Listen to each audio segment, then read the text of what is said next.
بالکل اسی حوالے سے تھی، اور افسوس کے ساتھ کہنا پڑتا ہے کہ بہت ساری چیزیں جو میں نے اس وقت کہی تھی وہ ابھی جو ہے وہ یعنی کہ وہ صحیح ہوتی ہوئی نظر آ رہی ہیں.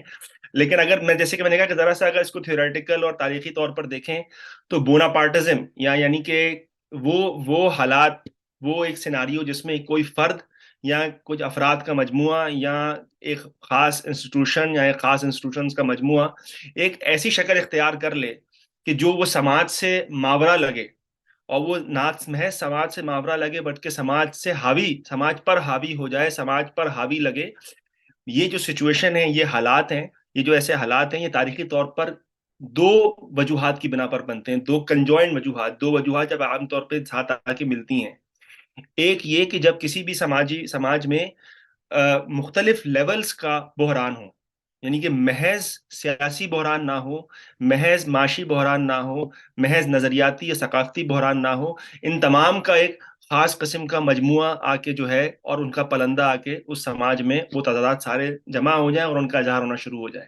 نمبر ون، ملٹی جسے لیول کرائسس. جسے اگین مشرف زیدی جیسے لوگ لکھتے آئے ہیں، پولی کرائسس کہہ رہے ہیں اسے پاکستان ہاں، کا. وہ ایڈم ٹوز نے جو ہے وہ ابھی ریسنٹلی ایک نئی اصطلاح لے آئے ہیں، پولی کرائسس. لیکن اس بارے میں ایڈم ٹوز ایک بڑے مفکر ہیں آج کے عصر کے، لیکن پرانے زمانے کے لوگ بھی اس بارے میں لکھتے رہے ہیں، جس طرح کے مارکس اور گرامشی، اور جن کا میں ابھی ذکر بھی کروں گا. تو ایک تو ملٹی لیول کرائسس یا پولی کرائسس، یا یہ مختلف ٹیمپوریلٹیز، مختلف اپنے ردم میں ڈیولپ ہونے والے بحران کا آپس میں آ کے جڑ جانا، نمبر ون. اور number two, paralysis of social forces, یعنی کہ جو سماجی قوتیں ہیں، سماج میں جو مختلف پرتیں ہوتی ہیں جو ایک دوسرے کے اوپر اجارہ داری، ایک دوسرے سے اجارہ داری کی جنگ لڑ رہی ہوتی ہیں، وہ کوئی بھی اتنی اسٹرانگ نہ ہو کہ ایک دوسرے پر حاوی ہو جائے، ایک جو ہے وہ دوسرے پر حاوی ہو جائے. یعنی کہ ایک لیول پہ اسٹیل میٹ کا اگر سسٹم بن جائے، رائٹ، ایک لیول پہ اگر اس طرح کا پیرالسس آ جائے کہ ساری قوتیں جو ہیں وہ گتھم گتا تو ہیں، ساری قوتیں جو ہیں وہ سب ٹکرا کے تو بیٹھی ہیں، لیکن کوئی بھی جو ہے وہ فیصلہ کن اجارہ داری نہ قائم کر سکے، تو عام طور پر ایک بوناپارٹزم کا فینومینن ابھرتا ہے کہ جس میں کوئی ایک فگر یا ایک گروپ آف فگر، یعنی کہ افراد کا کوئی مجموعہ یا کوئی ایک انسٹیٹیوشن ایک ایسی شکل اختیار کر لیتا ہے جو کہ ان تمام سماجی قوتوں سے ماورا ہو کر یا بظاہر ماورا ہو کر ان سب پر حاوی ہو کر ان کو ڈومینیٹ کرتا ہے. اس پورے فینومینن کو بوناپارٹزم کہا جاتا ہے تاریخی طور پر. اور ظاہر سی بات ہے، جیسے کہ میں نے کہا، یہ میری جو یہ تعریف بتائی، اس کی بہت ساری مماثلتیں ہیں جس کو ہم آج کے دور میں ڈکٹیٹرشپ، یا ایون اس کے ایکسٹریم فارم میں جس کو فسطائیت یا فاشزم کہا جاتا ہے. ہاں، اب سوال یہ ہے کہ پاکستان کی اگر تاریخ اگر دیکھی جائے تو یہ جو بوناپارٹسٹ کردار ہے، بوناپارٹسٹ رول ہے پاکستان کی تاریخ میں، ایک ہی آبویس ایکٹر ہے، ایک ہی جو ہے نا وہ یعنی کہ ایک ایسی سماجی پرت ہے یا اداریاتی پرت ہے، انسٹیٹیوشنل فورس ہے جس نے یہ کردار ادا کیا ہے اور کر سکتی ہے. اور وہ ہمیں پتہ ہے وہ سب کون ہے، وہ پاکستان کی فوج ہے اور پاکستان کی فوجی اشرافیہ ہے. لیکن کیونکہ ہماری جو مخصوص تاریخی جو ارتقا ہوا ہے، اس میں ہم اس نہج پہ پہنچ چکے ہیں کہ آج جو ہے وہ فوج اٹ سیلف جو ہے وہ بہت ہی بنیادی لیول پر جو ہے وہ تقسیم در تقسیم کا شکار ہے. بلکہ یوں کہا جا سکتا ہے کہ فوج ایک کوہیرنٹ ادارے کے طور پر اس پوزیشن میں ہے ہی نہیں کہ وہ اگر اس طرح کا کوئی قدم اٹھائے تو اس کو اپنی جو ٹریڈیشنل کنسٹیٹوئنسیاں ہیں، اپنی جو روایتی جو اس کی سماجی بیس ہے، نظریاتی بیس ہے، اس سے بھی اس کو جو ہے اس قسم کے قدم کی، اس قسم کے عمل کی، اس قسم کے مس ایڈونچر پہ اس کو جو ہے وہ سپورٹ ملے. یعنی کہ آپ کہہ رہے ہیں کہ سینٹرل پنجاب میں مارشل لاء لگنے پہ مٹھائیاں نہیں بٹیں گی اس دفعہ. Absolutely not. یعنی کہ یوں سمجھ لیں کہ اگر پاکستان میں اب کوئی بوناپارٹزم کا یا اس قسم کا ایڈونچر لیتا ہے، کوئی قدم اٹھاتا ہے، یا اگر ہوا یہ خدا نخواستہ، تو وہ ایک ایسی بوناپارٹزم ہوگی جو کہ ایکچولی ہوا میں کھڑی ہوگی، ہوا میں معلق ہوگی. ٹھیک ہے. اور انفیکٹ جیسے کہ میں نے کہا کہ اس کو اپنی جو روایتی کنسٹیٹوئنسیز ہیں، بیسس ہیں، اس میں بھی اس کو جو ہے وہ کیا کہتے ہیں کہ مخالفت کا سامنا کرنا پڑے گا. اور ان میں خاص طور پر جیسے کہ میں نے کہا فوج، کیونکہ خود اپنے آپ میں ایک سوشل فورس ہے، ظاہر سی بات ہے بھائی، ملین بندے کی فوج ہے، ریزرو ہے، پھر ہر بندے کی 3-4 بندے کی فیملی ہے، اور پھر پورا ایک کانٹریکٹرز اور پورے ایک ان کا پلندہ ہے. ایک تو وہ بیس ڈیوائیڈڈ ہے، جیسے خدیجہ شاہ کیس وغیرہ آپ دیکھ ہی رہے ہیں، یا آپس میں بالکل ورٹیکلی جو ہے وہ ہائرارکیکلی جو ہے وہاں پہ دراڑ پڑ چکی ہے، آفیسر کلاس سے لے کر ان کی فیملیوں سے لے کر اور رینک اینڈ فائل تک. Number one. نمبر ٹو، جو بگ بزنس، جو بڑی برجوازی ہے پاکستان کی، جس نے تاریخی طور پر پیرالسس اور کرائسس کے بحران کے مومنٹ پر ہمیشہ ایک جنرل باجوہ یا ان قسم کے ان کی طرف جو ہے وہ اپنا رخ کیا ہے، یہ بھی اب جو ہے نا وہ اس ایک لیول کے نتیجے پہ پہنچ چکے ہیں اپنے پے در پہ تجربات کے بعد کہ بھائی فوج تو اب جو ہے وہ کوئی اس معاملے کا حل نہیں ہے ایک لیول پر. تو کہنے کا مطلب یہ کہ اگر اس قسم کی بوناپارٹزم، کیونکہ پیرالیسس تو ہے جیسے کہ میں نے کہا، حالات مفلوج ہونے کی طرف بڑھ چکے ہیں یا ہو سکتا ہے ہو بھی چکے ہوں، بحران ملٹی لیول تو ہے، لیکن اگر اس طرح کی کوئی وہ آتی ہے، کوئی اس طرح کی ایڈونچرزم ہوتی ہے، تو اس کے پاس کسی کو کھڑے ہونے کی کوئی بیس نہیں ہوگی، نمبر ون. تو اس کی وجہ سے دو ہی چیزیں ہو سکتی ہیں پھر اگر یہ ہوتا ہے معاملہ، اس یا سے تو اگر وہ. آپ دو چیزوں پہ آگے جائیں، I would love your thought on the structural underpinnings, right. ایک تو ہم نے بات کی کہ سینٹرل پنجاب میں مٹھائی نہیں پٹے گی اس بالکل. دفعہ، اور آپ نے ورٹیکل درار، بالکل آئی اگری وتھ یو. ہوں. ایک میرے نزدیک اپنے انالیسس کے اندر ویو ہے کہ دوسرا بڑا ایشو یہ ہے پیرالسس سے ریلیٹڈ جو آپ نے بات کی، کہ ہسٹوریکلی پاکستان کی فوج کا جونیئر پارٹنر عدلیہ ہوتی تھی، جی. اور وہ عدلیہ اس کو لیگل کور دیتی تھی ان کاموں کے اندر، اور ایگزیکٹو یا پارلیمان جو ہے وہ اکیلے کھڑا ہو جاتا تھا بیچارہ. ٹھیک ٹھیک ہے ہے. نا، تو اس کی کوئی ویلیو نہیں تھی. اب ہو گیا ہے کہ ایگزیکٹو کے ساتھ فوج کھڑی ہے، ٹھیک ہے، ٹھیک ہے. اور پارلیمان کے اندر ایک بڑا ایکٹر پی ٹی آئی جو کہ خود ریزائن کر گیا، but I still assume that they have and believe that they have a lot of support on the street. ہوں. کتنی ہے اس پہ ہم نہیں جاتے، بٹ ہے support, they exist as an entity. اس کے ساتھ جوڈیشری کھڑی ہے.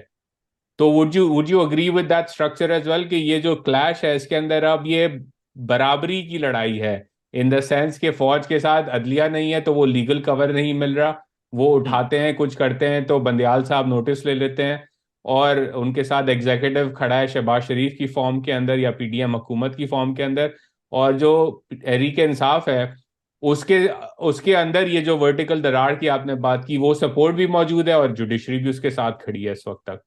جی. جی. آئی تھنک وہ یہی ہے کہ سماج، جیسے کہ میں نے کہا کہ ایک ملٹی لیول کرائسس ہے نا سماج کا، جس میں ثقافتی، نظریاتی، معاشی اور سیاسی دونوں ہیں. تو اس کا جو اظہار ہے وہ ریاست کے ہی مختلف ستونوں میں دراڑ پڑنے سے اور تضادات میں ہو رہا ہے. تو وہ اب ہو سکتا ہے اس میں کل جوڈیشری کا ایک حصہ جا کے مل جائے فوج سے، ٹھیک ہے، ہو سکتا ہے کل ایگزیکٹو کا ایک حصہ جو ہے وہ فوج سے تضاد میں آ جائے. یہ الائنسز شفٹنگ ہے، کیونکہ سچویشن اتنی فلوئڈ ہے، سچویشن اتنی انپریڈکٹیبل، اتنی انپریسیڈنٹڈ ہے کہ سچویشن فلوئڈ ہے. اس لیے پرانے جو کوآرڈینیٹس ہیں انڈرسٹینڈنگ کے، ہماری سمجھ بوجھ کے کہ سول ملٹری اور سو آن سو فورتھ، وہ ایک لیول پہ فیل ہو چکے ہیں اس وقت. اگر آپ اس پر غور کریں، بھائی عمر ایوب جو ہے وہ اینٹی سیپریشن پارٹی میں بیٹھے ہوئے ہیں. اعجاز الحق، عمر ایوب، ہاں. اور تیسرے بھی تھے، میں نام پرویز الہی. ہاں. جتنے جو ہے وہ جتنے وہ عامر ابن عامر ہیں، وہ سارے جو ہے وہ اینٹی اسٹیبلشمنٹ کی پارٹی اور میں. وہ تو وہ جو ابھی تک بیٹھے ہوئے ہیں، ابھی تک وہ بیٹھے ہوئے ابھی ہیں. تک بیٹھے ہیں.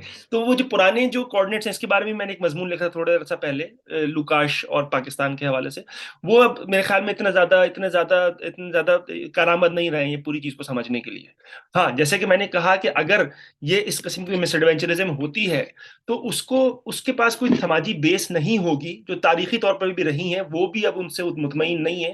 تو دو ہی چیزیں ہو سکتی ہیں اگر اس طرح کا کوئی مس ایڈونچر ہوتا ہے. یا تو وہ جو پورا ایڈیفس ہے، چاہے وہ کو بوناپارٹزم، اب جو بھی کہیں، یا تو وہ فوراً گر جائے گا، ٹھیک ہے، وہ چل ہی نہیں سکتا.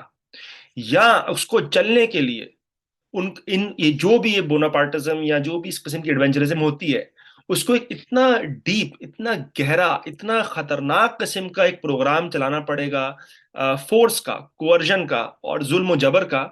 کیونکہ آپ کے پاس سماج میں کوئی ایسی پرت نہیں ہے جو اس کو لیجیٹمیسی اور اس کو آمادگی دینے کو تیار ہو ایک لیول پہ، ٹھیک ہے.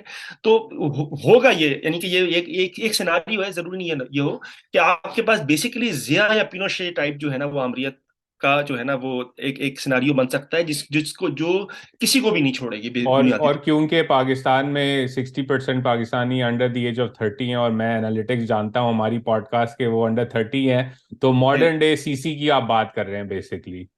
بالکل. جنرل اور عبد یہ الفتاح سی سی لانا پڑے گا. بلکہ یوں دیکھیں کہ ضیاء کا بھی جب وہ ہوا تھا مارشل لا، تو ضیاء کو جو لینڈڈ کلاس تھی، جو جاگیردار طبقہ تھا، اس سے سپورٹ تھی، اور جو بزنس کمیونٹی دونوں سے سپورٹ تھی، کیونکہ لینڈڈ طبقہ اور بزنس طبقہ دونوں جو ہے بھٹو سے متنفر تھے مختلف وجوہات کی بنا پر. بھٹو اگلا راؤنڈ لگانے والا تھا لینڈ ریفارم کا، ٹھیک ہے، اور نیشنلائزیشن وغیرہ کی وجہ نیشنلائزیشن سے ہو چکی تھی. بالکل. اب یہ دونوں طبقات بھی جو ہے وہ فوج کے ساتھ نہیں کھڑے ہوں گے، نمبر ون. تو اس لیے یہ جو آخری سیناریو ہے نا، یہ بہت خوفناک سیناریو ہے پاکستان کے لیے.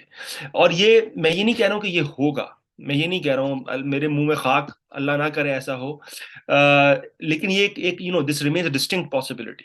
یہ ایک امکان کے طور پر موجود ہے. اور وہ اس لیے بھی کیونکہ دیکھیں حالات جو چین آف ریئیکشن ہوتا ہے نا، وہ انپریڈکٹیبل ہوتا ہے. کسی بھی جو میں نے جو جس لائن کا آپ نے ذکر کیا، ان بین السطور میں یہی بات کر رہا تھا کہ بھائی اگر کوئی بھی ایکٹر کوئی اس طرح کی آگے پیچھے کوئی ایسی چیز کرے جو کہ چین آف ریئیکشن کہاں جاتا ہے کچھ نہیں پتا ہوتا، ٹھیک ہے، تو وہ ایسے جگہ پہ لے جا سکتا ہے ہمیں کہ جو ایک پوائنٹ آف نو ریٹرن ہے. اور جس کو پھر ایک دفعہ وہ اسٹیپ اگر ہو گیا تو اس کو مینٹین کرنے کے لیے، کیونکہ نیچے جیسے کہ میں نے کہا اس کی ایک سماجی لیول پہ اس کی کوئی بھی پرت اس کو لیے تیار نہیں ہے. اس کو مینٹین کرنے کے لیے، اس کو برقرار رکھنے کے لیے جس قسم کا آپ کو ظلم و جبر اور جفا کرنا پڑے گا نا، وہ یعنی کہ ہمارے والے ضیاء کو بھول جائیں گے. یہ میری ریڈنگ ہے فورسز کی. جیسے کہ میں نے کہا کہ ضروری نہیں یہ ہو، اور اللہ کرے ایسا نہ ہو، میرے منہ میں خاک ہو، لیکن میرا یہ خوف ہے، میرا یہ خدشہ ہے کہ کچھ نہیں پتا کہ چیزیں اس نہج تک پہنچ جائیں. اور یہ اچھا. میرا جو آپ نے بات کی اس کا جو ایکسپلینیشن جی. اگر میں. تو اب ایاز اس کے اندر دو چیزیں میں آپ سے پوچھنا چاہتا ہوں. ایک تو جو آپ نے بات کی کہ سپورٹ حاصل نہیں ہے. آئی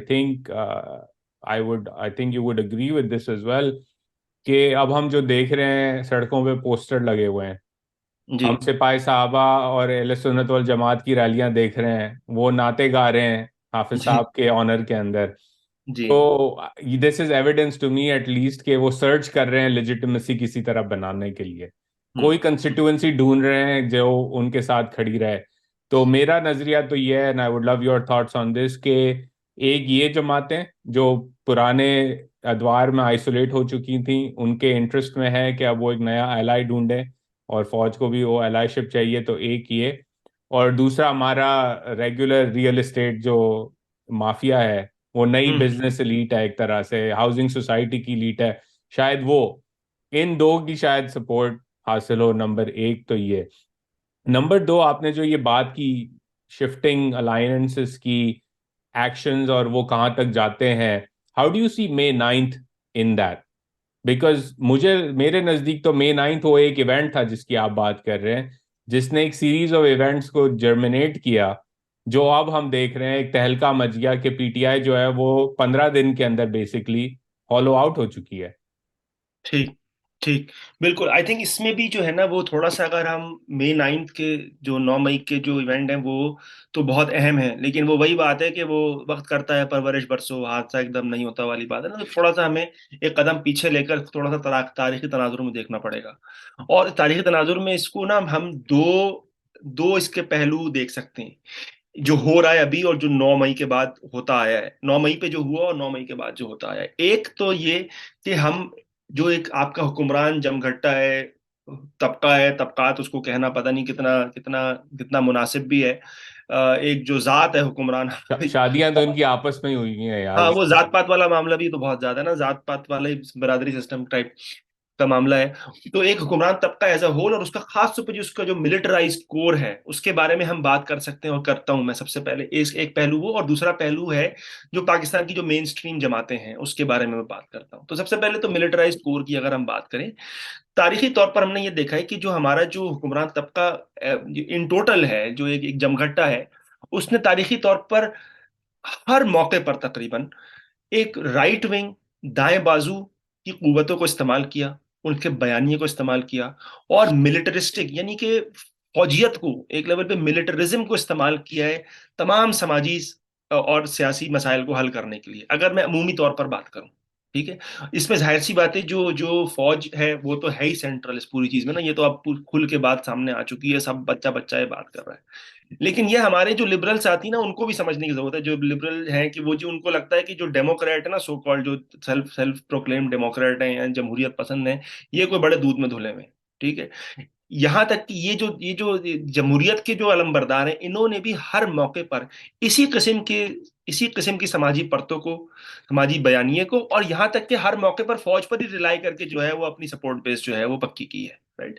اچھا یہ اس میں مثال کے طور پر میں آپ کو بتا دوں، یعنی کہ 2008 سے 18 کا جو پیریڈ ہے یہ ایک بڑا پیراڈاکسیکل پیریڈ ہے. رائٹ. ہمیں یہ بتایا گیا تھا، اگر ہم لبرل بیانیاں دیکھیں پاکستان میں، کہ بھائی جس طرح پروسیجرل ڈیموکریسی آگے بڑھے گی، جس طرح باضابطہ جمہوریت آگے بڑھے گی، اس طرح سیوک رائٹس اور سماجی حقوق بھی بڑھتے چلے جائیں گے. یہی ہمیں بتایا گیا تھا کہ ان میں ایک ڈائریکٹ کو ریلیشن ہے. لیکن اگر ہم کنکریٹلی دیکھیں، ٹھوس لیول پہ دیکھیں کہ ہوا کیا، کہ 2008 13 اور 18 میں پروسیجرل ڈیموکریسی تو بڑھتی چلی گئی کہ بھائی الیکشن ہو رہے ہیں ریگولر، پارلیمنٹ بھی بیٹھ رہی ہے، یہ بھی ہو رہا ہے وہ بھی ہو رہا ہے. لیکن ساتھ ساتھ ملٹری کی جو انکروچمنٹ ہے، فوج کی جو صلاحیت ہے سماج میں اور سیاسیات میں، وہ بڑھتی چلی گئی. اب یہ پیراڈاکس ہے اور میں جو ایڈ کروں اس کا اس کے اندر کہ اس پیریڈ کے اندر جو قانون دانی کی گئی پارلیمان کے تھرو، وہ سول بالکل لبرٹیز کو کرٹیل کرتی رہی سکسیسو ایراز کے اندر. ایبسولوٹلی یہ پیراڈاکس جو ہے نا، وہ لبرل بیانی سے نہیں بیان ہو سکتا. کہ بھائی ایک طرف آپ کی پروسیجرل ڈیموکریسی بڑھ رہی ہے، سبسٹینٹیو ڈیموکریسی کم ہوتی جا رہی ہے. یعنی کہ سول رائٹس کم نہیں، بڑھ نہیں رہے، کم ہو رہے ہیں. سماجی حقوق مل نہیں رہے، کم ہو رہے ہیں. ٹھیک ہے، ایک لیول پر 18ویں ترمیم کا معاملہ ہے، اس پر ہم بعد میں بات کر سکتے ہیں. ٹھیک ہے. یعنی کہ ہر موقع پر جو آپ کی جو جمہوریت پسند قوتیں ہیں، انہوں نے فوج ہی کی طرف دیکھا، غیر جمہوری اداروں کی طرف ہی دیکھا.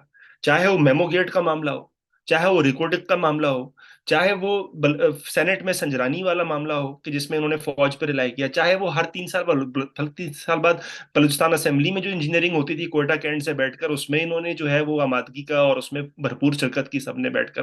اور ابھی جو ریکارڈنگ والے معاملے پر فورن انویسٹمنٹ بل پاس ہوا، اس پر بھی میں بات کرتا ہوں. انہوں نے اپنے ہاتھ سے جو ہے وہ شب ہوں، خون کیا ہے 18ویں ترمیم پر. ٹھیک ہے. بالکل. تو اور میں ایڈ کر دوں اس میں، کیونکہ آپ شاید بھول گئے، you could add this as well, کیونکہ کیس بھی اب چل رہا ہے بیریا ٹاؤن اور لینڈ انکروچمنٹس کا معاملہ ہو، کہ پاکستان کے غریب ترین عوام سے زمین چھینی گئی، اس بالکل پہ ہاؤسنگ سوسائٹی اربن بورژوازی کے لیے بنائی گئی، اور بالکل. جب وہ سپریم کورٹ تک بیچارے پہنچے تو سپریم کورٹ کہتا ہے کہ 460 ارب روپے کا جرمانہ ادا کر دو، تمہاری آکیوپیشن حلال. وہ ہاں پیسے بھی نہیں آئے. اور جب ہاں برطانیہ میں جہاں بیٹھے ہیں ان بیچاروں نے پیسے جمع کیے ملک ریاض سے اور واپس بھیجے، تو جی وزیر اعظم صاحب نے وہ اکاؤنٹ میں ایڈجسٹمنٹ کر کے جو ہے وہ 100 بسم اللہ کر کے بات آگے سیلڈ انویلوپ کے تھرو کر دی کہ وہ جو جرمانہ تھا وہ ادا ہو گیا ان پیسوں کے بس ساتھ. دیکھ لیں، وہ 10% بھی نہیں تھا اس کا جو ٹوٹل جرمانہ تھا. ٹھیک ہے. اچھا یہ، اور جیسے کہ میں نے کہا کہ یہ حکمران طبقہ جو ہے، طبقات ہے، اس کی ہر پرت نے یہ کیا ہے. فوج تو سینٹرل ہے اس میں، لیکن جو جمہوریت کے علمبردار ہیں وہ بھی یہی کرتے رہے ہیں معاملہ. ٹھیک ہے. ملک یہ جو قلقادر اور بحریہ والا کیس ہے، یہ تو میں نے اپنے مضمون میں بھی اس بارے میں لکھا ہے. ابھی جو حال میں جو بھی ہیئرنگ چل رہی ہے کہ وہ فوج نے جو ہے 10,000 ایکڑ زمین مانگی ہوئی ہے کارپوریٹ 1 لاکھ فارمنگ. مانگی تھی، 1 ملین. ہاں یا اصل میں نے story might be getting my numbers wrong, میں ڈسکرپشن میں وہ لنک ڈال دوں گا تاکہ لوگ بعد میں گالیاں نہ دیں. ضرور بٹ ضرور. اس 47,000 کا تو اپروول آیا تھا، لیکن کوئی ایکسپونینشلی لارج اماؤنٹ تھا جو اصل میں مانگا گیا ہے.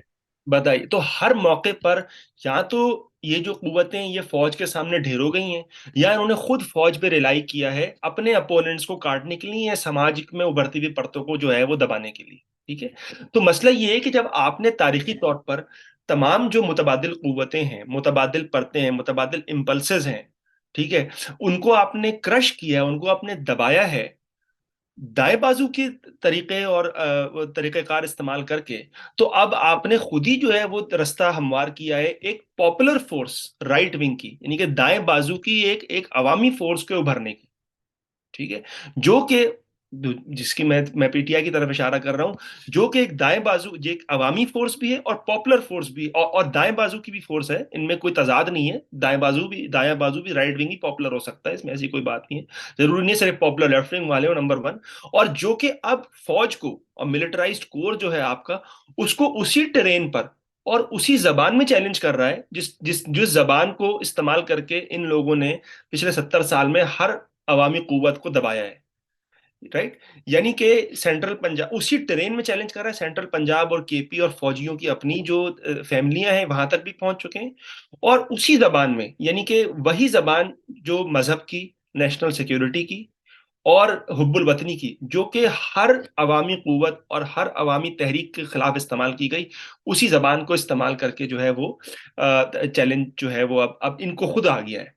ٹھیک ہے. نمبر ون تو ایک تو یہ اوور آل ملٹرائزڈ کور اور رولنگ بلاک کا جو پرابلم ہے، اس میں ظاہر بات ہے اگر آپ اس تناظر میں دیکھیں تو جو فوج کا جو ریئیکشن آ رہا ہے اس وقت بہت خوخار قسم کا، جو جس کی اس وقت توپوں کا رخ جو ہے وہ پی ٹی آئی کی طرف ہے، تو یہ بنیادی طور پر فوج کی، یعنی جو ملٹرائز کور ہے آپ کے حکمران طبقے کی، اس کی اسٹرینتھ کی، اس کی مضبوطی کی، اس کی گہرائی کا جو ہے وہ انڈیکس نہیں ہے، اس کی علامت نہیں ہے، بلکہ اس کی کمزوری کی جو ہے نا، یہ انڈیکس ہے، اس کی کمزوری کی علامت ہے، ٹھیک ہے۔ تو یعنی کہ بنیادی طور پر پاکستان کی جو حکمران طبقات انہوں نے تمام مہرے استعمال کر لی ہیں، نواز شریف سے لے کر عمران خان ایک لیول پہ آخری مہرہ تھا، اس پورے جو نیچے سے جو ایک بیگانگیت اور ایک بے چینی پیدا ہو رہی ہے، جس کی اور وجوہات ہیں، اس کو مینج کرنے کے لیے اب جب وہ بھی ہاتھ سے نکل گیا عمران خان والا معاملہ، اور وہ بھی تضاد میں آ گیا، جس کو ہم نے پچھلے پوڈ کاسٹ میں بھی ڈسکس کیا تھا، تو اب بیسیکلی ان کے پاس کوئی اور طریقہ نہیں رہا کہ وہ خود کھل کر سامنے آ جائے۔ تو ایک لیول پہ تو یہ ہو رہا ہے کہ وہ جو اپنا سو کالڈ ہائیبرڈ یا ون پیڈ پروجیکٹ جو تھا، اس کو ریورس کرنے کی کوشش کی جا رہی ہے، ٹھیک ہے۔ لیکن مسئلہ یہ ہے کہ وہ جو ہائیبرڈ پروجیکٹ جو تھا نا، وہ خود ایک رسپانس تھا، ایک رد عمل تھا ان وسیع تر سماجی حالات کا، جن کی وجہ سے تحریک انصاف جیسی تحریکیں اور پارٹیاں یا تحریکیں جو ہیں وہ ابھرتی ہیں، جس طرح ہم نے پچھلے، اور ٹی ایل پی بھی ہے، پی ٹی ایم بھی اس طرح، رائٹ۔ تو ایک لیول پہ وہ ایک مینج کرنے کا طریقہ تھا ہائیبرڈ پروجیکٹ، اب وہ بھی فیل ہو گیا ہے۔ تو اس کا مطلب آپ کی اجارہ داری کی جو تمام بنیادیں تھیں، جو حکمران طبقے کی اوور آل، اور خاص طور پہ جو ملٹرائزڈ کور ہے آپ کا، اس کی خاص مخصوص طور پر، وہ جو ہے وہ آپ کی بیسیکلی آپ کے پاؤں کے نیچے سے زمین جو ہے وہ سرک چکی ہے ایک لیول پر، ٹھیک ہے۔ اور اس کے جیسے کہ میں نے کہا کہ اس کی بہت ساری علامات ہیں، کہ آپ کی جو سینٹرل پاکستان یعنی کہ پنجاب اور پختونخوا کے کچھ علاقے، ان میں جو ہے دراڑ ہے، ان میں تضاد، اور ان میں جو ہے وہ کس قسم کی بے چینی ہے فوج کے خلاف، یا کم از کم اس کی آفیسر، اس کی جو قیادت ہے اس کے خلاف، اور جو فوج کی جو اپنی جو ٹریڈیشنل کنسٹیٹوئنسی ہے، فوجی فیملیاں، آفیسر رینک اینڈ فائل، اس میں جو ہے، تو اس لیے جو ہے وہ جو ایک خوخار قسم کا جو ایک رد عمل آیا ہے فوج کی لیڈرشپ کی وجہ کی طرف سے، وہ میں کہنا یہ چاہ رہا ہوں کہ وہ ان کی مضبوطی کی، ان کی پائیداری کی نشانی نہیں ہے ایک لیول پر، پائیداری کی ہو سکتا ہے وہ، لیکن مضبوطی کی، اسٹرینتھ کی نشانی نہیں ہے، بلکہ ان کی ویکنس کی نشانی، نمبر ون۔ نمبر ٹو یہ کہ ہاں، ایک لیول پہ وہ اسٹرانگ ہیں، وہ تو اب دکھا رہے ہیں کہ وہ کتنے اسٹرانگ ہیں، اور اس کا ہم موازنہ اگر کریں، وہ اسٹرانگ ہیں، وہ مضبوط ہیں، وہ طاقتور ہیں، موازنہ اگر کیا جائے ریلیٹو ٹو جو آپ کی سیاسی پارٹیاں ہیں، ٹھیک ہے۔ اس وقت جو ہے کرنٹلی جو ہے وہ اٹیک پی ٹی آئی پر ہے، جس میں اس کے جوک در جوک جو ان کے لیڈران ہیں وہ چھوڑ کے جا رہے ہیں، اور جس طرح چھوڑ کے جا رہے ہیں، یہ خود اس بات کی نشانی ہے کہ آپ کی جو سیاسی پارٹیاں ہیں، ان کا جو موڈس آپرینڈائی ہے، وہ کتنا جو ہے وہ شیلو ہے، ٹھیک ہے، کتنا اس میں، یعنی کہ وہ کتنا کمزور ہے ایک لیول پر، رائٹ، کہ یعنی کہ ایک لیول پہ آپ کی حکومت جیسے ہی فیض صاحب گئے تو 3 مہینے کے اندر گر گئی، یا 4 مہینے کے اندر گر گئی، یعنی کہ آپ کی حکومت جو ہے وہ بنیادی طور پر بیساکھیوں پہ کھڑی تھی، یہ اور ہم اس پہلے پہ بھی، تو خان صاحب خود بھی کہہ چکے ہیں کہ بجٹ کے وہ ہمیں آئی ایس آئی کروا کے دیتی تھی پاس۔ ہاں ٹھیک ہے، وہ تو ہمیں پتہ ہے، وہ ہم پہلے بھی ڈسکس کر چکے ہیں، وہ اب بات گئی، وہ ہم آگے بڑھ جاتے ہیں اس سے، لیکن وہ بھی ایک لیول پہ ایک انڈیکس ہی تھا، وہ ایک علامت ہی تھی آپ کی ویکنس کی، آپ کی پارٹیوں کی لیک آف سوشل بیس کی، سماجی بنیادوں کی، جو سماجی جڑیں جو ہیں وہ گہری نہ ہونے کی جو ہے وہ ایک علامت تھی۔ اور اب پارٹی کے اندر ہی آپ دیکھیں نا کیا ہو رہا ہے، ان کی پارٹی جو ابھی ہم پی ٹی آئی کے بارے سے بات کریں، نواز شریف وغیرہ کے ساتھ بھی ہم یہ بات کر سکتے ہیں کہ پارٹی کے اندر یہی ہو رہا ہے کہ جو آپ کی جو تنظیمی بنیادوں کی جو کا جو فقدان ہے، کا جو عدم ہے، وہ ایک لیول پر جو ہے وہ عیاں ہو رہا ہے، کہ وہ 3 دن آپ کو جیل میں رکھتے ہیں، ٹھیک ہے، اور یہ جو ہے وہ مائی باپ کرتے ہوئے جو ہے وہ سارے جو ہے وہ نکل رہے ہیں۔ تو یعنی کہ ہو رہا کیا ہے کہ یہ بات عیاں ہوتی جا رہی ہے کہ پاکستان کی جو مین سٹریم جماعتیں ہیں، بشمول پی ٹی آئی، ان لوگوں نے اپنے ورکروں کی، اپنے لیڈران تو چھوڑے، اپنے ورکروں کی کوئی خاص ٹریننگ کی نہیں ہے، نظریاتی، تاریخی، سماجی، معاشی ٹریننگ ہی نہیں کی ہے، سیاسی ٹریننگ ہی نہیں کی ہے۔ لیڈران آتے ہیں، ان کو بٹھا دیا جاتا ہے، تب پہ پرویز الہی آئے، ان کو بٹھا دیا، شاہ محمود قریشی آئے، وہ وکٹ گر گئی، اس زمانے میں بڑے خوش تھے کہ وکٹیں گر رہی تھیں، اب اپنی وکٹیں گر رہی ہیں تو بڑی جو ہے وہ چینچیں ہو رہی ہے، ٹھیک ہے۔ تو وہ اب لیکن دس از آل این انڈیکیشن کہ آپ کے پاس آپ کی پارٹی کا کوئی تنظیمی اسٹرکچر نہیں تھا، نہ ہے، ٹھیک ہے، نہ کوئی پروگرام تھا، اور نہ کوئی ٹریننگ کی تھی، نہ کوئی ٹریننگ ہے آپ کے کارکنان کی، اور اسی لیے آپ کے جو لیڈران اوپر سے آ کے آپ نے امپورٹ کر کے بٹھاتے ہیں، وہ فوراً جو ہے وہ جن کے کہنے پر آتے ہیں، وہ فوراً انہیں کے کہنے پہ پھر نکل جاتے ہیں، تھوڑا سا پریشر پڑتا ہے تو وہ نکل جاتے ہیں۔ ہاں ایک فرق ہے تحریک انصاف میں کمپیئر ٹو کیا کہتے ہیں کہ دوسری پارٹیاں، وہ یہ کہ